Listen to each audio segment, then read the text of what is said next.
ہمارے چینل میں خوش آمدید۔ چلیں شروع کرتے ہیں آج کی کہانی۔ میں گلی میں کھڑی سبزی والے سے بھاؤ تول کر رہی تھی۔ آج بھی وہ مستنڈا سڑک پار گھر کے سامنے کھڑا مجھوں کو تاؤ دے رہا تھا۔ میں اماں کی آمد کی منتظر تھی۔ میں نے گلی کے نکڑ تک اماں کو دیکھنے کے لیے نظر دوڑائی، پر نہ جانے آج اماں کہاں رہ گئی تھی۔ میری نظر اس آدمی پر پڑی تو وہ دانتوں میں دبی چھالیاں چباتے مسلسل مجھے گھور رہا تھا۔ اماں عموماً اس وقت تک گھر آ جایا کرتی تھی۔ میں نے گھر میں گھس کر دروازے کی کنڈی چڑھا دی۔ اماں تھوڑی دیر میں ہی لوٹ آئی تھی۔ میں نے اماں سے دیر سے آنے کی وجہ پوچھی تو اماں نے بتایا کہ نانی کی طبیعت خراب تھی۔ اماں روز رات کو نانی کے ہاں چلی جاتی تھی اور صبح سویرے لوٹ آیا کرتی تھی، شاید اس لیے کہ نانی گھر میں اکیلی ہوا کرتی تھی۔ پر اماں نانی کو اپنے ساتھ ادھر بھی تو لا سکتی تھی۔ اس طرح نہ نانی کو دن میں اکیلے رہنا پڑتا اور نہ مجھے رات کو۔ میں اکثر سوچتی پر اماں کو کبھی کہہ نہ پائی۔ میرا نام بشرا ہے۔ میں گھر میں سب سے بڑی تھی۔ مجھ سے چھوٹے 2 بھائی اور 2 بہنیں تھیں۔ میں ابھی اسکول میں ہی پڑھتی تھی، مگر مجھے اماں کے حصے کے آدھے سے زیادہ کام سنبھالنے پڑتے۔ اماں رات بھر گھر سے غائب رہتی اور سارا دن پڑی سوئی رہتی۔ شام کو اٹھ کر باورچی خانے کے چند کام نمٹا لیتی اور رات کو پھر سے نکل جاتی۔ ہم اس محلے میں ابا کے انتقال کے بعد ہی شفٹ ہوئے تھے۔ مجھے یہ محلہ بالکل پسند نہیں آیا تھا۔ یہاں کچھ عجیب و غریب قسم کے لوگ رہتے تھے جو سارا دن گھروں کے باہر چارپائی بچھائے بیٹھے رہتے اور ہر آنے جانے والے پر نظر جمائے رکھتے۔ مجھے گھر کے ساتھ ساتھ گھر کے باہر کے کام بھی کرنے پڑتے تھے، لہٰذا مجھے بے حد مشکل کا سامنا تھا۔ ہمارے سامنے والا گھر اکثر کرائے پر چڑھا ہوتا تھا۔ نہ جانے کیا معاملہ تھا کہ وہاں کوئی بھی کرایہ دار زیادہ دیر نہیں ٹکتا تھا۔ آج کل وہاں کوئی آوارہ سا نوجوان آ بسا تھا جو ہر وقت آتی جاتی عورتوں کو گھورتا رہتا تھا۔ میں جب بھی کسی کام سے گھر سے باہر نکلتی تو اس کی نظر مجھ پر ٹک جاتی اور وہ مجھے اوپر سے نیچے تک ایسے تکتا جیسے اس نے کوئی خلائی مخلوق دیکھ لی ہو۔ مجھے اس کے ایسے دیکھنے سے بہت چڑچڑا کرتی تھی۔ میں چھوٹے بہن بھائیوں کو تیار کر کے اسکول کے لیے نکلی۔ وہ پرائمری اسکول میں پڑھتے تھے جبکہ میں ہائی اسکول میں تھی۔ ان کو اسکول چھوڑتے ہوئے میں اپنے اسکول کی طرف بڑھی۔ پروین بھی میرے ساتھ آ ملی تھی۔ وہ میری ہم جماعت تھی اور میرے ہی محلے میں رہا کرتی تھی۔ ہمارا اسکول گھر سے کچھ فاصلے پر تھا۔ کچھ دور چل کر مجھے احساس ہوا کہ کوئی ہمارے پیچھے چل رہا تھا۔ میں نے پیچھے مڑ کر دیکھا تو وہی مستنڈا تھا جو گھر کے باہر کھڑے ہو کر مجھے گھورا کرتا تھا۔ میں اسے اپنے پیچھے آتا دیکھ کر ڈر گئی تھی۔ میں نے پروین کو کوہنی مار کر اپنی طرف متوجہ کیا اور اسے آنکھ سے پیچھے کی طرف دیکھنے کا اشارہ کیا۔ اس نے بھی مڑ کر اس مستنڈے کو دیکھ لیا۔ وہ کافی دور ہمارے پیچھے چلتا رہا۔ یہ مستنڈا ہمارے پیچھے کیوں پڑا ہے؟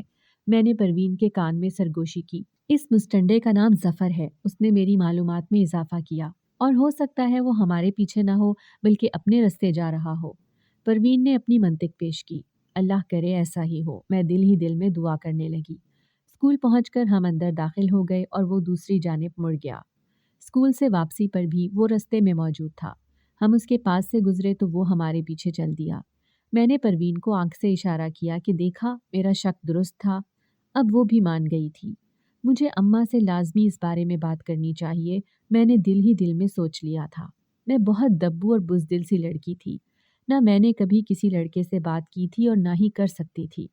کوئی بھی لڑکا مجھے غور سے دیکھتا تو میرے ہاتھ پاؤں کانپنا شروع ہو جاتے تھے اور کوشش کے باوجود بھی حلق سے آواز نہ نکل پاتی۔ وہ بھی سمجھ جاتا تھا کہ یہ لڑکی بری طرح گھبرا چکی ہے۔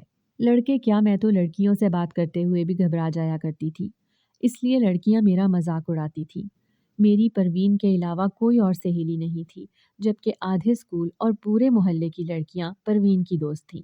پروین میرے سے کافی مختلف تھی۔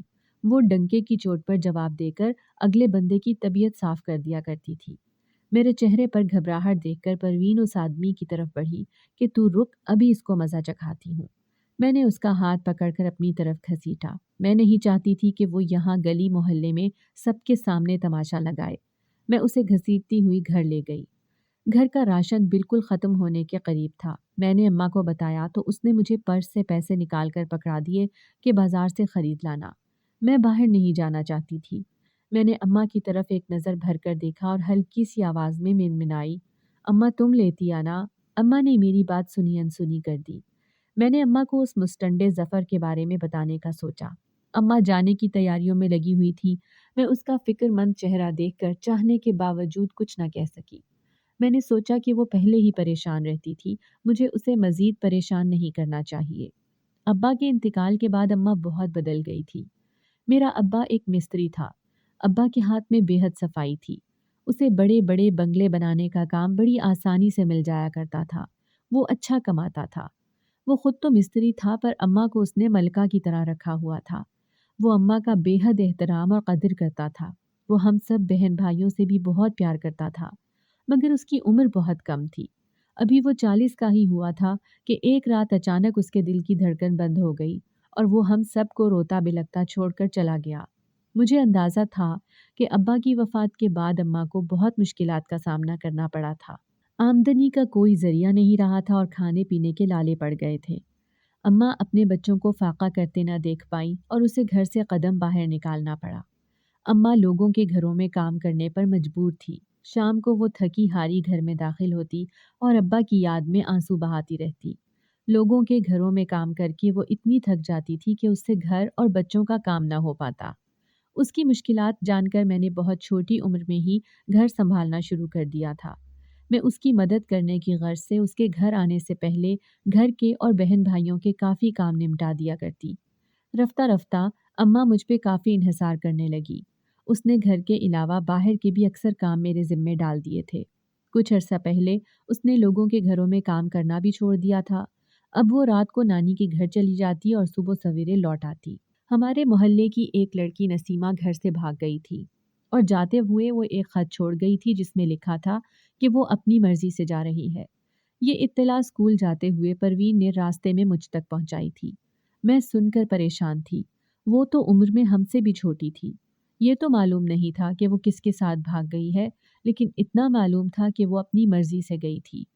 پروین نے مجھے بتایا تھا کہ اس کی ماں رو رو کر ہلکان تھی۔ میں سارے راستے اس کی ماں کے بارے میں سوچتی رہی۔ بظاہر نسیمہ ایک سیدھی سادی لڑکی تھی اور دیکھنے میں لگتا نہیں تھا کہ وہ اتنا بڑا انتہائی قدم اٹھا سکتی تھی۔ میں تعصب سے سر ہلاتی گھر میں داخل ہوئی تھی۔ محلے میں لڑکیوں کے غائب ہونے کا سلسلہ جاری ہو چکا تھا۔ نسیمہ کے بعد پچھلی گلی میں رہنے والی لڑکی آصفہ بھی گھر سے غائب ہو گئی تھی۔ اس نے ہمارے ہی اسکول سے میٹرک پاس کیا تھا اور پروین سے اس کی اچھی الیک سلیک تھی، جبکہ اپنے پیچھے وہ بھی ویسا ہی ایک خط چھوڑ گئی تھی جیسا پروین کے جانے کے بعد ملا تھا۔ میں ڈر گئی تھی۔ مجھے یہ سلسلہ کچھ ٹھیک نہیں لگ رہا تھا۔ میں نے اماں سے ذکر کیا تو وہ چونک گئی اور میری طرف دیکھنے لگی۔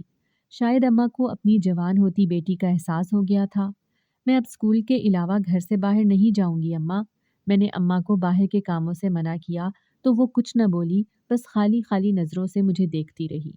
رات کو اماں کو گھر سے نکلے ابھی کچھ ہی دیر گزری تھی کہ دروازے پہ دستک ہوئی۔ مجھے لگا شاید اماں ہی واپس آئی ہوگی، اور اتنی رات کو ہمارے گھر کس نے آنا تھا۔ میں نے بغیر سوچے سمجھے دروازہ کھول دیا۔ سامنے ظفر کھڑا تھا۔ اسے سامنے دیکھ کر میرے اوسان خطا ہو گئے۔ میں بڑی غلطی کر چکی تھی۔ میں نے جلدی سے دروازہ بند کرنے کی کوشش کی تو اس نے ایک ہاتھ سے دروازہ پکڑ لیا اور بولا، میری بات تو سنو۔ یقیناً وہ اماں کو گھر سے نکلتے دیکھ چکا تھا۔ اماں کی واپسی پہ وہ گھر کے باہر ہی کھڑا ہوتا تھا، لہٰذا اسے اماں کی واپسی کے وقت کا اچھی طرح علم تھا۔ اتنے عرصے سے یہاں رہتے ہوئے اسے یہ بھی اندازہ تھا کہ ہمارے گھر میں کوئی مرد نہیں تھا۔ میں سانس روکے دروازے سے اس کا ہاتھ ہٹنے کے انتظار میں تھی۔ میں نے اپنی طرف سے پورا زور لگایا مگر دروازہ ٹس سے مس نہ ہوا۔ وہ میری زور آزمائی پر مسکراتا مجھے زہر لگ رہا تھا۔ میری بات تو سنو، وہ دوبارہ گویا ہوا۔ میں نے ادھر ادھر دیکھتے ہوئے کانپتی ہوئی آواز میں پوچھا، کیا بات ہے؟ اگر گلی میں مجھے کوئی نظر آ جاتا تو میں مدد کے لیے اسے پکار لیتی، مگر گلی بالکل سنسان پڑی تھی۔ چائے پینے کا دل کر رہا تھا، تھوڑی سی پتی ملے گی؟ نہیں ہے پتی گھر میں۔ اس بار میں نے اسے سختی سے جواب دیا اور دروازے سے ہاتھ ہٹانے کو کہا۔ اچھا چائے ہی پلا دو اپنے ہاتھ کی۔ وہ اپنی ڈھٹائی پر اڑا ہوا تھا۔ میں رو دینے کے قریب تھی کہ گلی سے کسی موٹر سائیکل کا گزر ہوا تو وہ پیچھے ہٹ گیا۔ میں نے ایک لمحے کی بھی دیر کیے بنا دروازے کی کنڈی چڑھا دی اور اندر آ کر کمرے کے دروازے کو بھی لاک کر لیا۔ وہ ساری رات میں نے آنکھوں میں ہی گزار دی۔ مجھے خوف کے مارے نیند نہ آئی تھی۔ امی صبح سویرے واپس آ گئی تو میں سرخ آنکھیں لیے غصے میں اسکول کے لیے نکل گئی۔ رستے میں پروین بار بار پیچھے مڑ کر دیکھتی رہی۔ آج وہ آیا نہیں، آخر وہ اکتا کر بولی۔ وہ ظفر کے انتظار میں تھی۔ میں ہکا بکا اس کی شکل دیکھ رہی تھی۔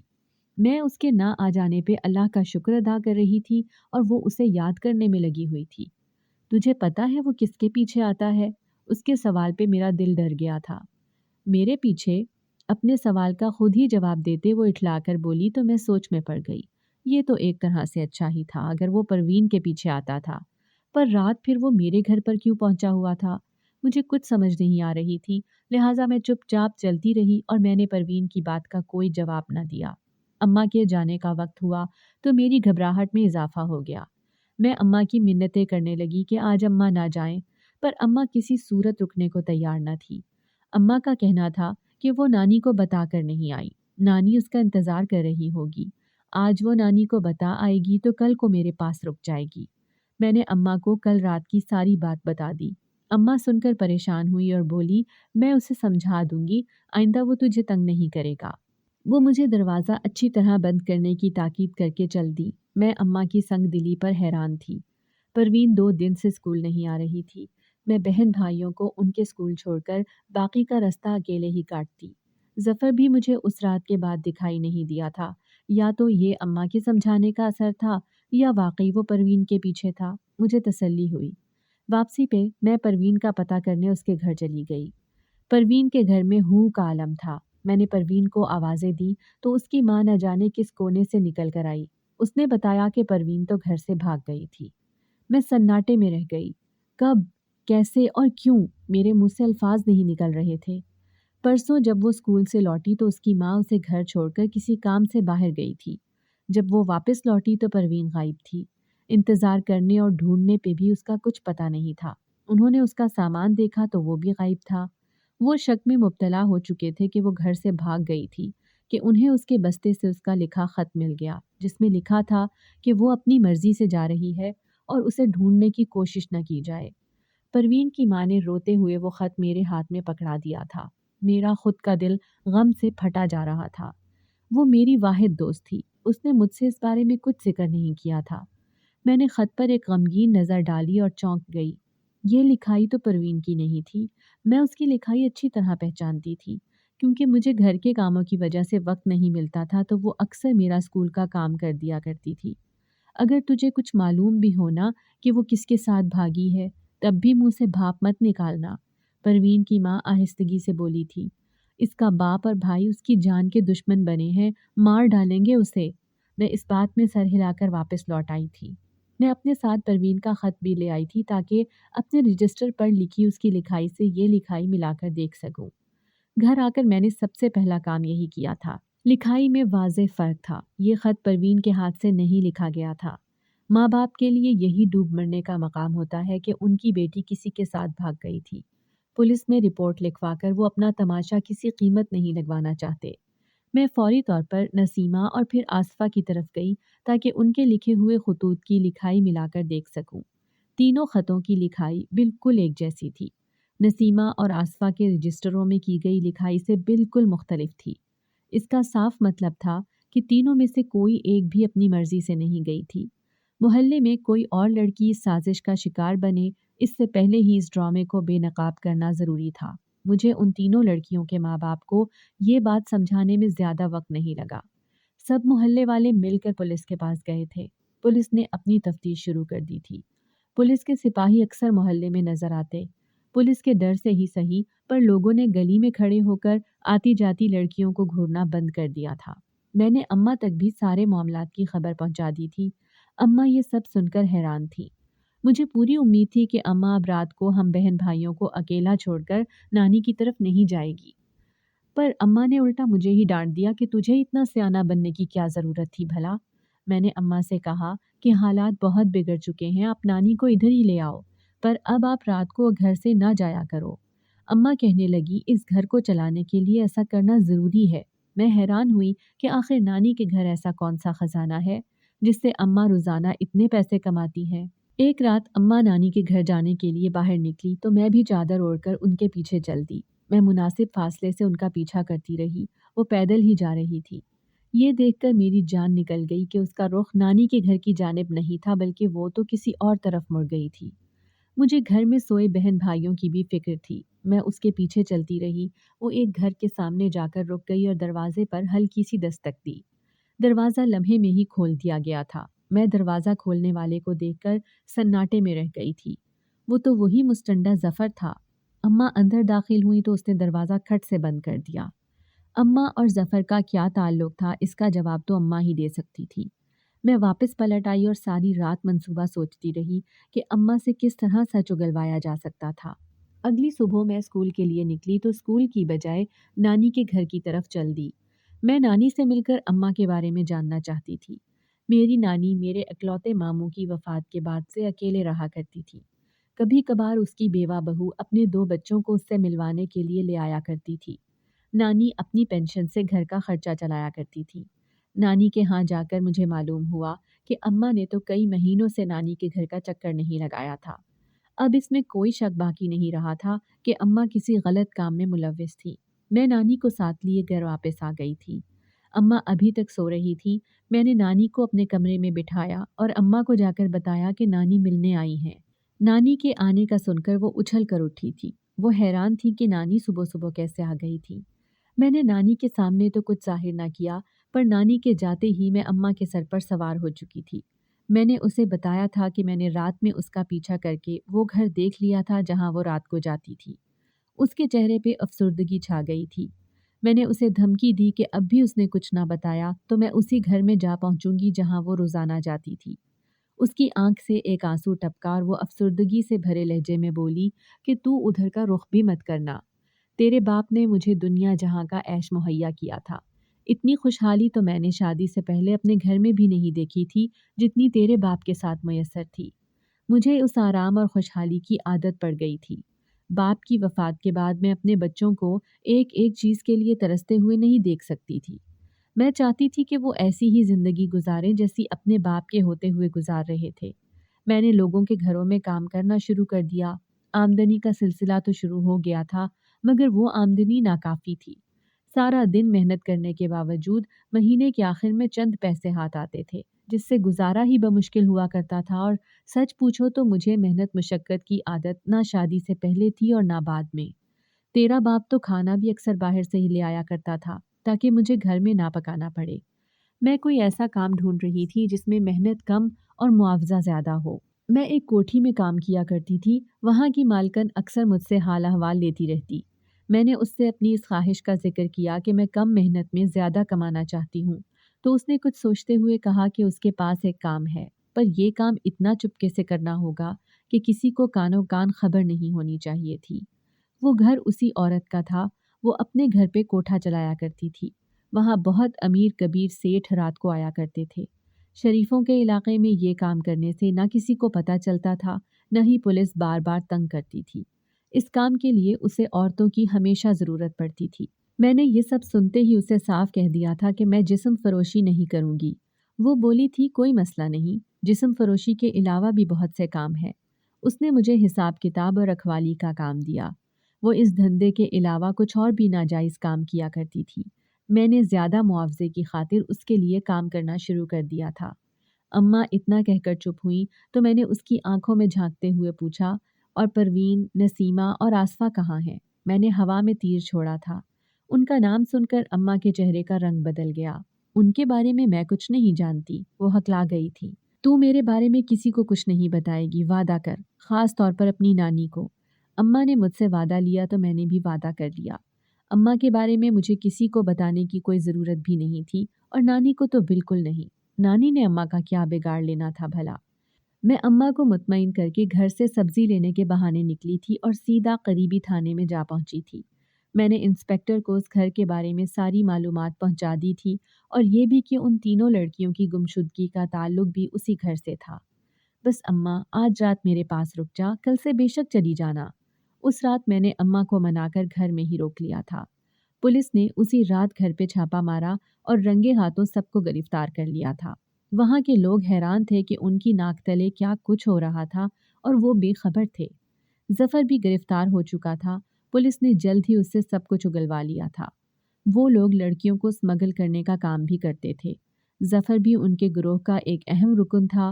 وہ مختلف علاقوں میں گھر کرائے پہ لیا کرتا اور وہاں کی لڑکیوں پہ نظر رکھتا۔ ان سے دوستی کرنے کی کوشش کرتا یا کسی نہ کسی طرح ورغلا کر انہیں اغوا کر لیتا۔ وہ ان کے اسکول بیگ میں خط رکھ دیا کرتا تھا تاکہ ان کے ماں باپ انہیں ڈھونڈنے کی کوشش ہی نہ کرے۔ وہ لوگ ان لڑکیوں کو شہر کے بڑے بڑے کوٹھوں پر پہنچا دیا کرتے۔ پولیس نے اپنی کارروائی کرتے ہوئے ہمارے محلے کی لڑکیوں سمیت کئی لڑکیوں کو برآمد کروا لیا تھا۔ آصفہ، نسیمہ اور پروین بھی واپس آ چکی تھیں۔ ان کے گھر والے شرمندہ تھے کہ انہوں نے اپنی بیٹیوں پہ اعتبار نہ کر کے انہیں ڈھونڈنے کی زحمت تک نہیں کی، جبکہ وہ کتنی بڑی مصیبت میں تھیں۔ پروین میرے گلے لگ کر رو دی تھی۔ اس نے ظفر پہ اعتبار کر لیا تھا۔ ظفر نے اسکول سے واپسی پہ اس کو بتایا تھا کہ وہ اسے پسند آ گئی تھی اور اسے دوستی کی پیشکش کی تھی۔ پروین کچی عمر کی لڑکی تھی، اس کا کہا اس نے سچ مان لیا تھا۔ ظفر نے اسے آئس کریم کھلانے کی پیشکش کی تو وہ مان گئی۔ ظفر نے اس کے بستے میں چپکے سے خط ڈال دیا۔ ظفر نے اسے شہر کے مشہور آئس کریم پارلر کے پاس آنے کا کہا تھا۔ شام کو وہ وہاں پہنچی تو ظفر پہلے ہی گاڑی میں موجود تھا۔ پروین اتنی شاندار گاڑی دیکھ کر خوش ہو گئی تھی، وہ اسے گاڑی میں بٹھا کر آئس کریم لینے چلا گیا۔ آئس کریم کھاتے ہی پروین بے ہوش ہو گئی تھی، اور جب اسے ہوش آیا تو وہ سمجھ گئی تھی کہ اسے بیچ دیا گیا تھا۔ اماں، یہ لڑکیوں والا کام تو نے صحیح نہیں کیا، میں اماں سے مخاطب تھی۔ اماں ڈری سہمی ہوئی تھی، قسم کھا کر مجھے یقین دلانے لگی کہ وہ جانتی ضرور تھی لیکن اس کا اس معاملے میں کوئی ہاتھ نہیں تھا۔ ظفر اماں سے بھی پہلے سے وہاں کام کیا کرتا تھا، وہ ایسے ہی علاقے بدل کر اپنی کاروائیاں کرتا تھا۔ پکڑے جانے والے لوگوں نے جلد ہی منہ کھول دیے تھے اور اماں کا نام بھی ان کی زبان پہ آ گیا تھا۔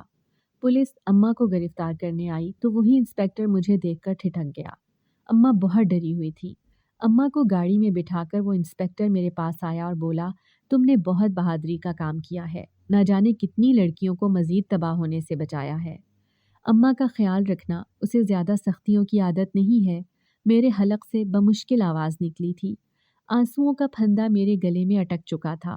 میں پوری کوشش کروں گا۔ انسپیکٹر میری روتی شکل دیکھ کر نرمی سے گویا ہوا تھا۔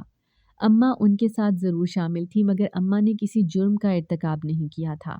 اماں نے اپنے ملوث ہونے کا اعتراف کر لیا تھا۔ چونکہ اماں کی بیٹی نے ہی مخبری کر کے پولیس کو سب مجرموں تک پہنچایا تھا، لہٰذا اماں کی سزا میں کافی کمی کر دی گئی تھی۔ میں اپنا مکان بیچ کر نانی کے گھر ہی شفٹ ہو گئی تھی، گھر کے پیسوں سے گزر بسر کرنے لگی۔ اماں گھر آئیں تو میں نے اسے کوئی بھی کام کرنے سے منع کر دیا تھا۔ میں اس قابل ہو چکی تھی کہ اس کو آرام دہ زندگی دے سکوں۔ میں نے ایف اے کا امتحان پاس کر لیا تھا اور محلے کے بچوں کو ٹیوشن پڑھانا شروع کر دی تھی۔ میں نے اپنی پڑھائی بھی جاری رکھی تھی تاکہ کسی اچھے اسکول میں نوکری حاصل کر سکوں۔ ایک دن وہی انسپیکٹر اپنی اماں کے ساتھ نانی کا گھر ڈھونڈتا وہاں آ پہنچا تھا۔ وہ اپنی ماں کو میرے رشتے کے لیے لایا تھا۔ میں شادی بالکل نہیں کرنا چاہتی تھی۔ میں نے اپنی ماں کی اور بہن بھائیوں کی کفالت کی ذمہ داری لی تھی، پر اماں اور نانی نے میری ایک نہ سنی اور مجھے شادی کے لیے راضی کر لیا۔ اس انسپیکٹر کا نام جمشید تھا اور وہ پہلی نظر میں ہی اپنا دل مجھ پہ ہار بیٹھا تھا۔ اس نے مجھے یقین دلایا تھا کہ میں شادی کے بعد بھی اپنی ماں اور بہن بھائیوں کی کفالت کر سکتی تھی۔ یوں میں بیاہ کر جمشید کے گھر آ گئی تھی۔ میں نے اپنی پڑھائی جاری رکھی تھی تاکہ ضرورت پڑنے پر مجھے اماں جیسا کوئی کام نہ کرنا پڑے اور لوگوں کے گھروں میں کام کرنے کے بجائے میں کوئی مناسب سی نوکری کر سکوں۔